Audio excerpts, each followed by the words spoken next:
Thank you everyone for coming. Thanks to anyone who's going to be watching later or anyone here in person. And thanks to Luna for being the cameraman. Say hi, Luna. Hello. I want this show to be accessible to everyone. So this recording is going to be on YouTube later so you can watch it at home or be here and watch it in person for all the people here.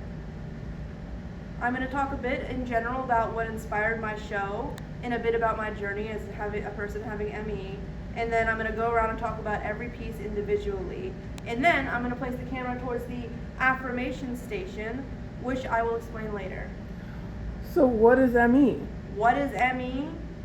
Well, let me tell you. ME is a multi-system disease that causes dysfunction of the neurological, immune, endocrine, and energy metabolic systems. Yeah, it's a lot. I know. It's also known as chronic fatigue syndrome, or some people just call it CFS-ME. The trademark symptom of ME is post-exertional malaise, which is a delayed worsening of symptoms after either physical or cognitive exertion, or both. This delay is one of the reasons that this illness has become so invisible. You can see someone out and around like I am right now, but you don't see the consequences of exerting yourself, and then you go home later and the crash can be really hard and really painful and really debilitating. One thing that all people with ME have to pay attention to is pacing, which basically means budgeting your energy just like you budget money. And I have my money budget for my income, and I do have, like, some days I write down, I need to do this and pause and this and pause, because it really, everything costs a lot more when you have ME. I have ME from Epstein-Barr virus, which is a virus that I got in 2018. It's also known as mono.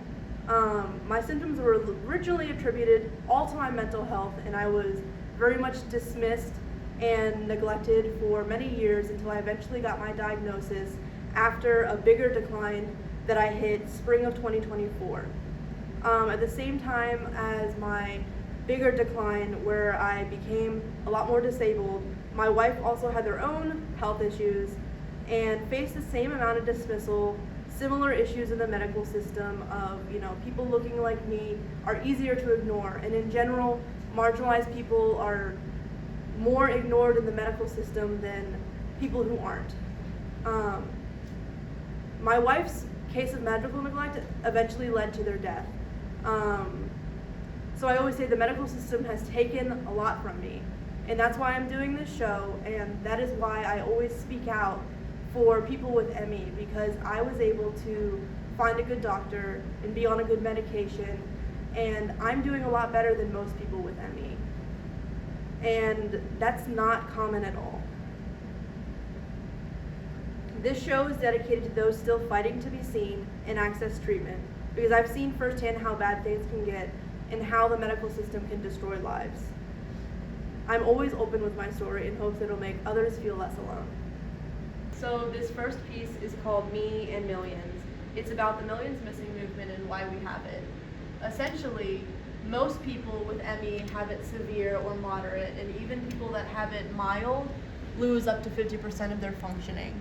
So that person over there in the first one, that one's me.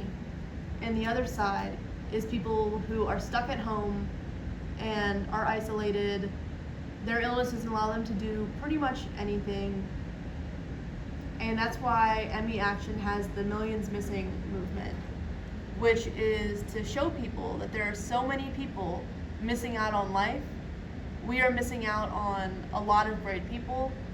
These people aren't able to continue their careers. These people aren't able to be with their families or start families. It really puts a halt, and it really changes your life to be diagnosed with ME. And in general, there's a lack of research, and the government doesn't really put any funding towards finding a cure for ME, even though there are millions of people that their lives have been completely changed by this disease. Although I'm glad I'm one of the ones that's lucky, it's still very, very hard, and I can't imagine how much harder it is for people that have it a lot worse. This piece is called Nervous System on Fire, and on this piece I broke up the word myalgic encephalomyelitis into all of the root words, so muscle, pain, brain, spinal cord inflammation, because there's a lot of misconceptions really about what is affected by ME, and this kind of shows how like the head and the brainstem and the spinal cord, how that runs through the whole body. And this really represents like what it feels like when I'm in a lot of pain. And it's like you feel it in your head, but you also feel it in your neck, and you feel it all throughout the nerves in your body. And it can really feel like that. This piece is called Comorbidity Chaos. It's about all of the little diagnoses that are often tagged on to ME or CFS. A lot of these also have to do with the autonomic nervous system. I personally am diagnosed with POTS, gastroparesis. I'm in the middle of getting an EDS diagnosis that's pretty certain that is going to come up positive. It's buy one, get one free, which is my little funny way of saying that it starts to really add up. And once you get adjusted to your new normal can change quite a few times. And it really starts to feel like the walls are closing in on you, and you're kind of more trapped at home and more restrained by your disability. So this one is called Brain Sick. This piece I really did because one of the big misconceptions about ME is that it's an autoimmune disease, which it does have a lot of components that have to do with the autoimmune system that stem from it being triggered by a virus, but really in nature it is a neurological disease because it mainly affects the nervous system, and the spinal cord is part of the nervous system. And this has led to a lot of the psychologizing of the illness. A lot of people see this and they notice these symptoms like disorientation, confusion. Some people have symptoms that line up more with psychosis, and that's because your autonomic nervous system is what your body uses to sense danger. And in the case of people with ME, you always sense danger because your body has never stopped fighting the virus that it thinks is going to kill you. And to me, I always say that the reason they call it chronic fatigue syndrome must be because, your body gets too tired after a while. One more thing that I want to talk about with this and the psychologizing of ME is anxiety. Because when I first got sick, a lot of it was written off as anxiety, and that was one of the things that was a blockade to my diagnosis. And I remember when I first started having a lot of these issues, I would tell my partner, I said, I feel anxious, but I don't know why. And they'd say, what are you thinking about? And I'd be like, nothing. I just feel physically anxious. And there was nothing I could do about that because there was nothing causing my anxiety, but I was starting to hyperventilate. My heart would start racing. And that's what people seem to not really understand about ME is it is taking the part of your brain that tells you if there is danger or not, and it is making it not work.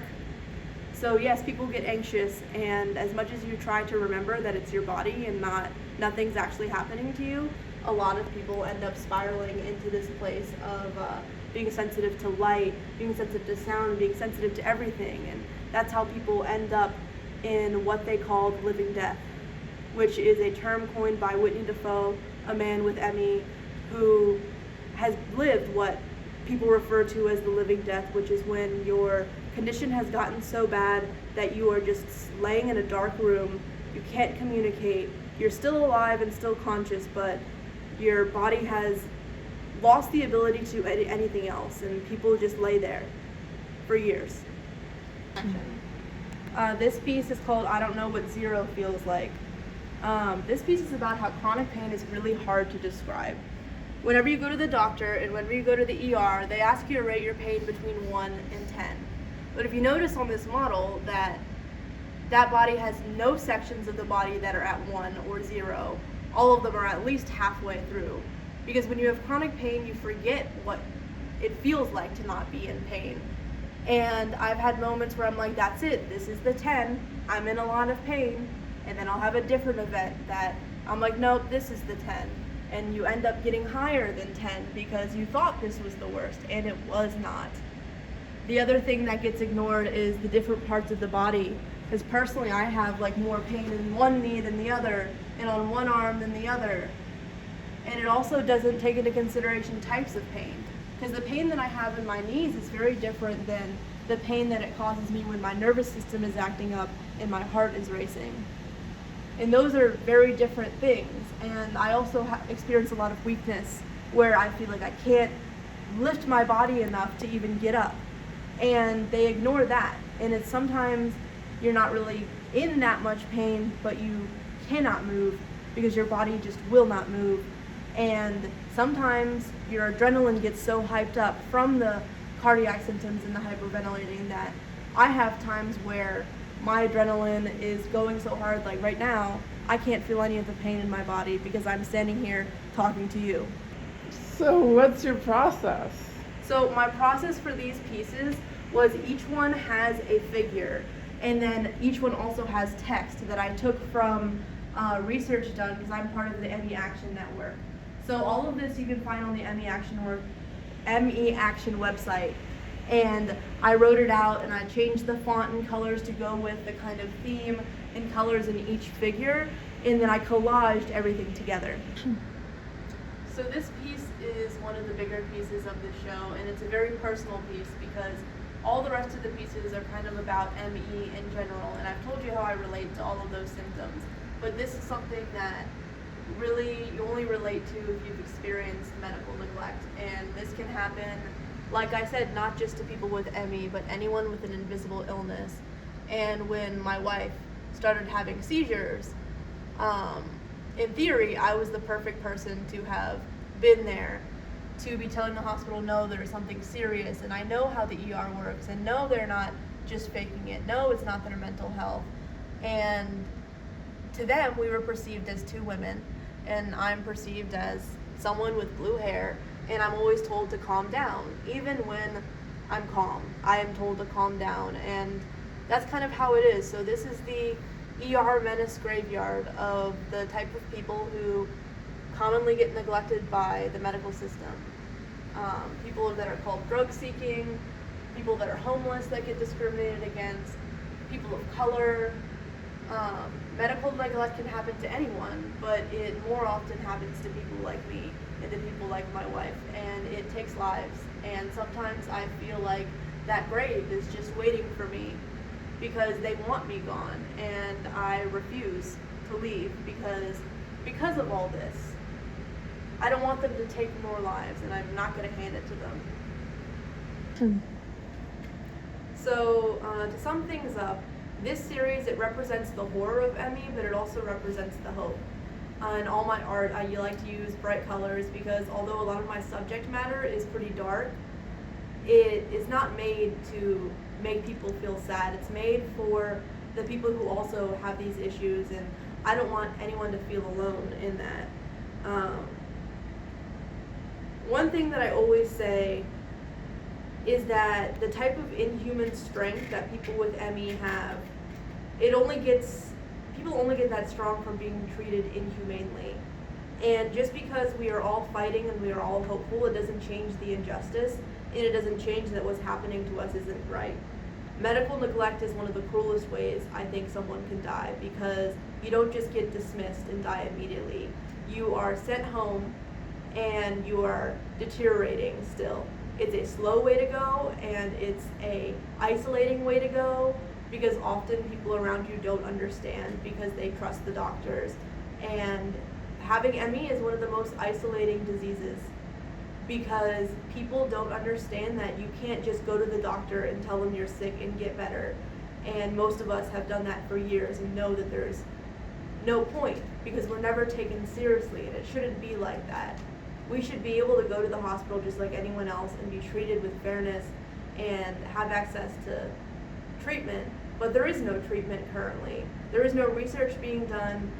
A lot of doctors that I've seen haven't even heard of ME. It's not something taught in medical school, and that's something that ME Action is trying to change, which is an organization that I'm part of. Another thing that I wanted to talk about is how it's hard to watch people have these diseases, and it's hard because you can't fix it. And really the responsibility isn't on anyone to fix it besides the medical system. You know, I can't fix all of it, you can't fix all of it. None of us can cure ME alone. It's gonna take a lot of research and science, and it's gonna take a village. But the one thing that we can do is we can tell people with ME, I believe you. And we can stand behind those people. We can accommodate those people to be part of society the best they can. One of the worst things, like I said, is the isolation. And some of us will never get better, but we still want to have lives, and we still want to have visitors and socialize when we can, because being disabled and having this happen to you doesn't always have to be a tragedy.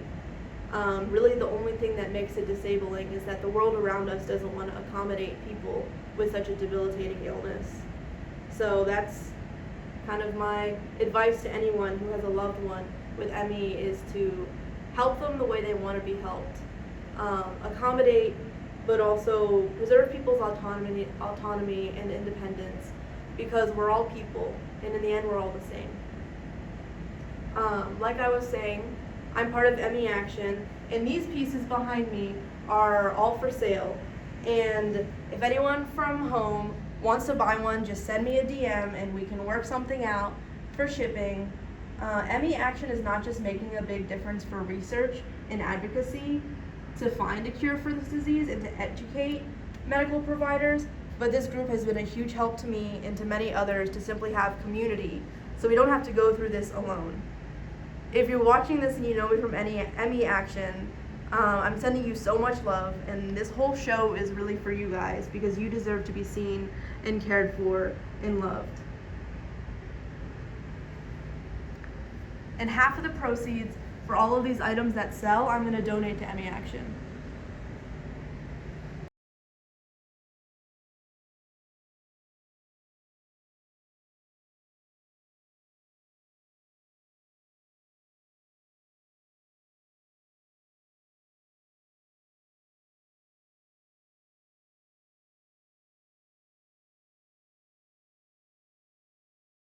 Action.